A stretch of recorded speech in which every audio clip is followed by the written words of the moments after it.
Irving Janis is the social psychologist who termed the phrase groupthink in 1982. Our book defines groupthink as these three bulletins listed on the slide. We're going to address each of these in the next few minutes.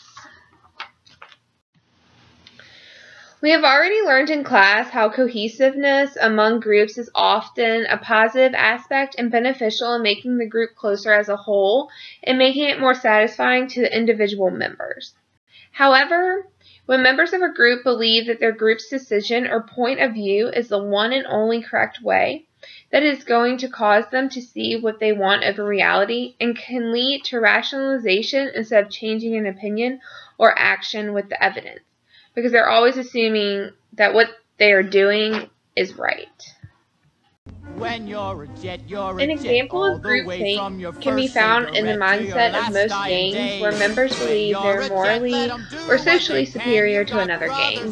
This mindset leads to extreme cohesiveness within the group and a rationalization of the violent action that occurs. Here's a short clip from the movie West Side Story in which you can see the strength of the cohesiveness within a gang of young men in New York in the late 1950s. The groupthink present in this movie leads to unjustified hate and unnecessary death. To play the clip, just scroll over the picture and the play button should pop up.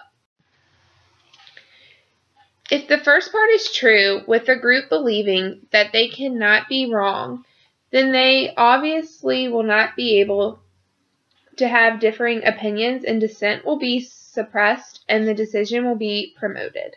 It is often not a matter of suppressing dissent within the group because just like we have been talking about in class, people desire to be correct and to be liked. So if your group is always correct or think they're always correct, then agreeing with and supporting them is a simple way to be right and liked.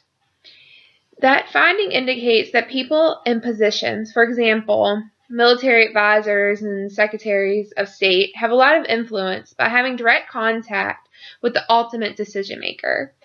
They are able to present information how they want it to be viewed, whether or not that it is intentional.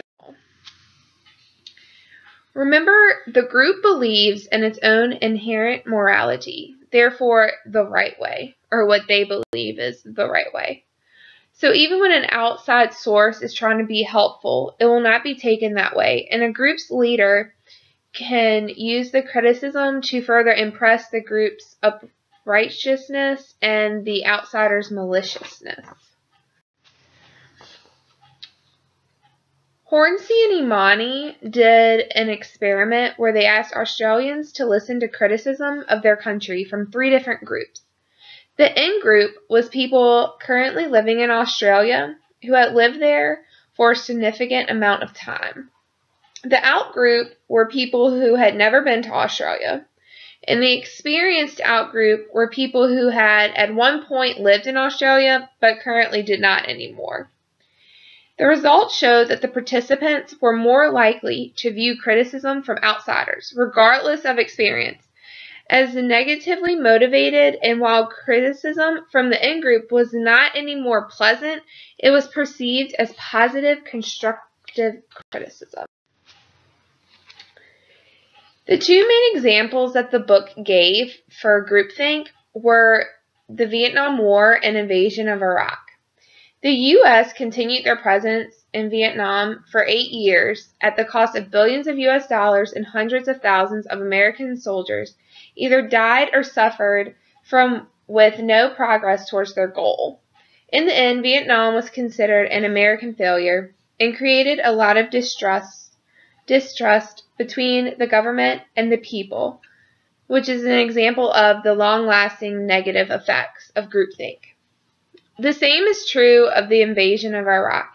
It was based on an assumption, a false one, and the unrealistic expectation that U.S. forces would be welcomed and hailed as heroes, that the Iraqi government would swiftly adopt a democratic style. This slide talks about why groupthink occurs. One being a very high level of cohesiveness among the group members. And the second one being emergent group norms. The consequences of groupthink are not accurately discussing or thinking about all the alternatives, and how not thinking through all the alternatives can lead to poor outcomes for the group.